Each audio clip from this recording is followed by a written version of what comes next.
কিছু কিছু মানুষের ভালোবাসা নিঃস্বার্থ ভালোবাসা হয়। অন্তরের অন্তরস্থল থেকে, মনের ভিতর থেকে ভালোবাসা আসে। সেই ভালোবাসাটাকে কি বলে জানেন? নিঃস্বার্থ ভালোবাসা বলে। এই পৃথিবীতে কজনই পারে এমন নিঃস্বার্থ ভালোবাসতে। আসসালামু আলাইকুম এভরিওয়ান। আমার গত ভিডিও যারা যারা দেখেছেন তারা তো জানেন আমি এবং হুমায়রা তার নুনুমার বাসায় এসেছি। তো সকালে ঘুম থেকে উঠে নাস্তাটাও করে নিয়েছি, ভিডিও করিনি। এখন ভাবলাম একটু ছাদে যেয়ে আপুর বাসার ছাদটাকেও দেখাই, একটু ভিডিও করে নিয়ে আসি। ছাদে খুব সুন্দর বাতাস ছিল, ভালো লাগছিল পরিবেশটা। কিন্তু আপুর বাসার চারিদিকে ছিল পানি, বৃষ্টির পানি। দেখেন চারিদিকের অবস্থা।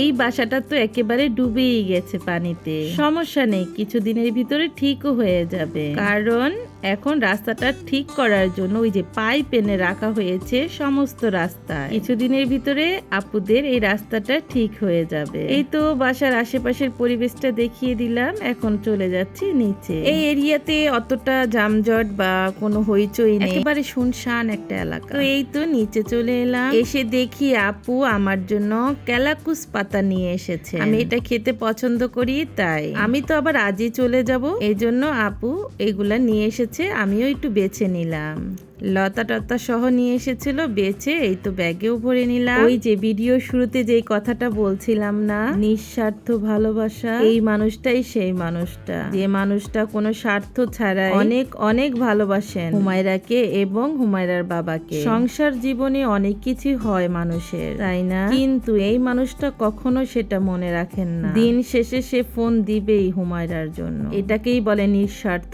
ভালোবাসা। আর যেই ভালোবাসাটাতে স্বার্থ থাকবে, দেখবেন একেবারে কিছু হলে যোগাযোগ সব বন্ধ করে দিয়ে বসে থাকবে। এমন ভাব নিবে যে আমরা তাদের কিছুই হই না, আমরা কিছুই না, তাদের কিছু যায় আসে না আমাদের জন্য। কিন্তু এই মানুষটার অনেক কিছু যায় আসে আমাদের সাথে কিছু হলে। সে সব সময় আমাদের ফোন দিবে, খোঁজ খবর নিবে, যত যাই হয়ে যাক না। আসলে এমন নিঃস্বার্থ ভালোবাসা পাওয়াটাও ভাগ্যের ব্যাপার। তো যাই হোক, অনেক কিছু তো বলে ফেলেছি। এদিকে আপু রান্না বান্না শেষ করে ফেলেছে। এখন আপু গোসলের আগে আবার গিয়েছেন আমাদের জন্য একটু কলমি শাক নিয়ে আসার জন্য। বেশি পায়নি, গরুতে খেয়ে ফেলেছিল, অল্প কিছু পেয়েছে সেটাই বেছে নিয়ে এসেছে। আজকের ভিডিওটি আর বাড়াচ্ছি না, সবাই ভালো থাকবেন। আল্লাহ হাফিজ এন্ড আসসালামু আলাইকুম।